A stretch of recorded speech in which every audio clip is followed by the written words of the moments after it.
എടാ ഏറ്റവും വലിയ കോഴി ബോയ്സിന്റെ പേരെന്തുവാ? അഭിജിത്ത്. അഭിജിത്ത്, എന്താ പറയാൻ കാര്യം? ഭയങ്കര ഫ്യൂച്ചർ പ്ലാനിങ്, ഭയങ്കര ഒരുപ്പേരാണ്. പിന്നെ ആരാണ്? വിഷ്ണു. വിഷ്ണു, എന്താ പറയാൻ കാര്യം? ഭാവി കാര്യങ്ങളെ കുറിച്ചൊക്കെ ചിന്തിക്കുന്നത്, പിന്നെ ഭയങ്കര പഞ്ചാരടി, അതൊക്കെയാണ് വിഷ്ണു പേരുള്ളത്. അമൽ. അമൽ, എന്താ പറയാൻ കാര്യം? പെണ്ണുങ്ങളെ കാണുമ്പോൾ ഭയങ്കര ക്യൂട്ട്നെസ് വാരി വെതറും അമൽ പേരുള്ള മാതിരി. പിന്നെന്തുവാ? ഒരുപ്പിരാ മെയിൻ. മെയിൻ അതാ. ഓക്കെ. ആയിത്തിൻ എന്താ? കണ്ണാപ്പി റൊമാൻറ്റിക് ആണ്. അമി, എന്താ പറയാൻ കാര്യം?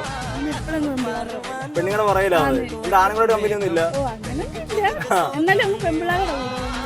കണ്ണൻ. കണ്ണൻ, എന്താ പറയാൻ കാര്യം? കണ്ണൻ പേരുള്ള മിക്കരും ഇങ്ങനെ പെമ്പിളാടെ പുറകെ നടക്കുന്ന വായനോട്ട ടൈപ്പാണോ? വിഷ്ണു. വിഷ്ണു, എന്താ പറയാൻ കാര്യം? എനിക്കറിയാവുന്ന കുറെ ഫ്രണ്ട്സ് ഉണ്ട്. അവര് ഒരു സമയത്ത് തന്നെ പല റിലേഷൻ നോക്കുന്നവരുണ്ട്. ഒരെണ്ണത്തിനെ വെച്ചുകൊണ്ട് വേറെ പോകുന്നവരുണ്ട്. ഇങ്ങനെ പറയാൻ നടക്കുന്നവരുണ്ട്. പിന്നെ ചുമ്മാ ഇതിനായിട്ട് ഇങ്ങനെ നടക്കുന്നത്. എനിക്ക് അറിയാവുന്ന മിക്കവരുടെ പേര് വിഷ്ണു എന്നാണ്.